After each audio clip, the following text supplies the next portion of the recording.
여러분은 매매하실 때 어떤 보조지표를 많이 사용하시나요? 보조지표라고 하면 이평선, MACD, RSI 등등 수많은 보조지표들이 존재합니다. 하지만 많은 투자자분들은 어떤 지표를 사용해야 할지 고민하고 어떤 투자자분들은 뭘 써야 할지 몰라서 하나의 차트에 많은 지표를 추가하는 일이 발생합니다. 제가 수년간 이 시장에서 생존하면서 가장 많이 참고하고 사용하는 보조지표 한 가지를 오늘 영상에서 말씀드려 볼 테니 어떤 보조지표를 사용할지 어려움이 있는 분들은 오늘 영상 꼭 끝까지 시청해 주시기 바랍니다. 그럼 오늘 영상 시작해 보도록 하겠습니다.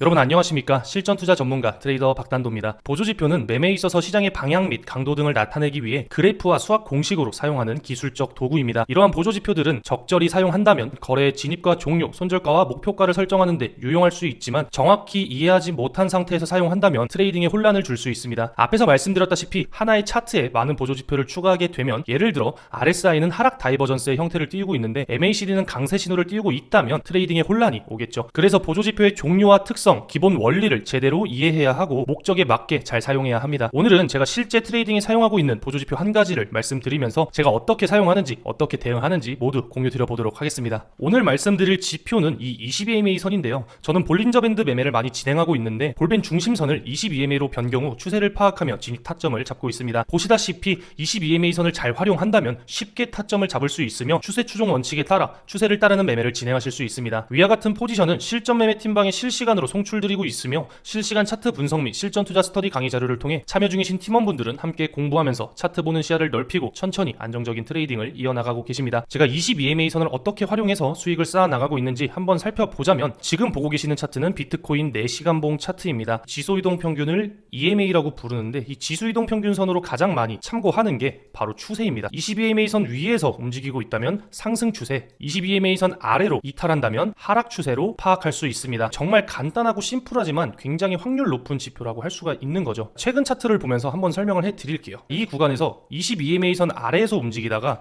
22EMA를 돌파하는 움직임이 나왔습니다. 그리고 나서 상승세를 쭉 이어가지 않고 눌림 현상이 발생이 됩니다. 어디까지 눌리는지 자세히 한번 봐보면 이 22EMA를 지켜주면서 상승세를 계속해서 이어나가는 걸 확인하실 수 있습니다. 반대로 이렇게 상승세를 이어가다가 22EMA 선을 하방으로 이탈하게 된다면 이런 식으로 저항을 받으면서 하락세가 이어지고 있는 걸 확인하실 수가 있습니다. 자, 그렇기 때문에 이 22EMA를 활용하는 방법은 정말 간단합니다. 22EMA 선 위에서 움직여주고 있다면 상승 추세가 강함을 인지를 하고 이런 구간에서 진입하는 것보단 조금 기다렸다가 이렇게 22EMA 선 부근까지 왔을 때 롱 포지션 진입하는 게 유리합니다. 자, 왜 그러냐면 상승세를 이어나가는 구간에서 여기서 진입을 하게 된다면 여기까지 떨어지는 폭을 버티지 못하실 수도 있습니다. 결과론적으로는 상승을 하지만 손절이 굉장히 길어집니다. 이런 구간이나 이런 구간, 일시적으로 눌리는 구간, 지지를 받는 구간에서 포지션을 진입하는 게 가장 유리한 타점을 잡을 수 있다고 생각을 합니다. 이 22EMA 선을 지지해주는 구간에서 진입을 한다면 여기서 마감봉 기준으로 이탈을 하게 된다면 손절을 하고 이탈하지 않는다면 큰 마이너스, 쉽게 말해 물리는 구간 없이 이 상승세를 쭉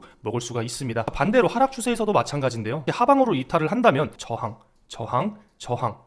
또 저항을 받는 걸 보실 수가 있습니다. 숏 포지션 진입 타점을 잡을 땐 내려오고 나서 한번 꺾어줄 때 이러한 구간에서 진입을 하게 된다면 굉장히 손익비를 높이는 매매를 할 수가 있겠죠. 손절은 짧고 이렇게 익절은 길게 가져갈 수 있는 겁니다. 22EMA선은 다른 차트를 봐도 유의미한 지지와 저항의 역할을 한다는 걸 확인하실 수가 있는데요. 이렇게 하방에서 움직이다가 돌파 후 어떤 현상이 일어났을까요? 바로 이렇게 큰 상승이 이어집니다. 이 22EMA 선을 이탈하지 않는 한 상승세는 계속해서 이어지고 이탈을 하게 될 경우에는 단기적으로 하락 추세가 강해진다. 다시 재돌파했을 때는 단기적으로 또 상승세가 이어진다라는 걸 확인하실 수가 있습니다. 저는 단타 매매를 하고 있기 때문에 1시간봉 22EMA 선도 굉장히 중요하게 생각을 합니다. 지금 보시다시피 단타로 매매하시는 분들은 돌파 구간에서 진입을 하게 된다 한들 3%가량 수익을 먹을 수 있는 구간들이 많은데 레버리지를 10배만 사용한다고 했을 때도 30%의 수익을 쌓을 수 있기 때문에 저는 1시간봉으로 많이 체크를 합니다. 4시간봉 을 보는 이유는 전체적인 추세의 흐름을 본다. 그리고 진입 타점은 1시간봉 또는 15분봉으로 진입 타점을 잡고 롱 포지션을 들어간다. 이러한 구간에서는 숏 포지션을 들어갑니다. 추세를 따르는 매매를 할 때는 이 이동평균선을 필수적으로 체크를 해야 됩니다. 이런 구간은 굉장히 애매하죠. 확실하게 돌파하지도 않고 확실하게 내려가지도 않는 물면서 가는 구간들은 관망을 하는 게 가장 리스크 관리에 도움이 될 거라고 생각을 합니다. 자, 이런 식으로 올라가주는 척 하다가 이렇게 빼버리는 경우도 있어요. 롱 물량들을 털고 반대로 올라가는 성향도 있으니 과감히 관망을 하시고 확실하게 추세가 나온다면 이런 구간에서 진입해 볼 수가 있겠죠. 여기서 여기서 질문이 있으실 수도 있습니다. 이런 구간은 어떡하냐? 이런 구간 저였어도 숏포지션 진입해볼 만한 자리입니다. 왜? 윗꼬리가 달려 이 캔들의 꼬리가 상승을 해주다가 상승을 못하고 마감봉 기준으로 22MA선 아래에서 마감을 해줬으니 하락을 볼 수 있습니다. 하지만 이렇게 내려가는 척 하다가 다시 돌파해주는 경우 손절을 깔끔하게 하고 다음 타점에서 더 큰 수익을 쌓을 수가 있는 것이죠. 100% 정확한 매매는 없습니다. 100%가 있었다면 전 세계 사람들이 트레이딩으로 돈을 벌었을 겁니다. 우리가 트레이딩에서 가장 중요하게 생각해야 되는 부분은 얼마나 유리한 구간에서 들어갔고 얼마나 손익비가 좋고 근거가 확실한가, 이 세 가지를 항상 생각하면서 확률 높은 매매를 하면서 이 시장에서 대응을 하는 거지 100%를 위해 트레이딩을 하지는 않습니다. 우리는 확률을 높여야 되고 이 확률을 높이는 방법 중 하나가 이런 보조지표 22MA선을 이용해 이러한 타점들을 잡는 것입니다. 오늘 영상을 보고 계시는 분들은 별로 유익하지 않을 수 있다고 생각을 합니다. 왜냐하면 매매법이 너무 간단하고, 근데 제가 차트를 보여드렸다시피 확실하게 지지를 해주는 구간이 명확하고 확실하게 저항을 받는 구간들이 명확하기 때문에 이런 부분들도 트레이딩에 접목을 시키면서 본인에게 맞는 보조지표를 찾는 게 가장 중요하다고 저는 생각을 합니다. 우리 구독자분들 다시 한번 이런 간단한 보조지표를 한번 체크해 보시면서 내가 지금 너무 어려운 보조지표를 쓰고 있는 건 아닌가, 너무 많은 보조지표로 인해 너무 혼란스러운 트레이딩을 진행하고 있는 건 아닌가라고 한 번씩 되짚어 보시면서 본인에게 맞는 보조지표를 찾아가시길 바랍니다. 자, 오늘 영상은 여기까지고요. 다음 영상은 더 유익한 영상에서 찾아뵙도록 하겠습니다. 감사합니다.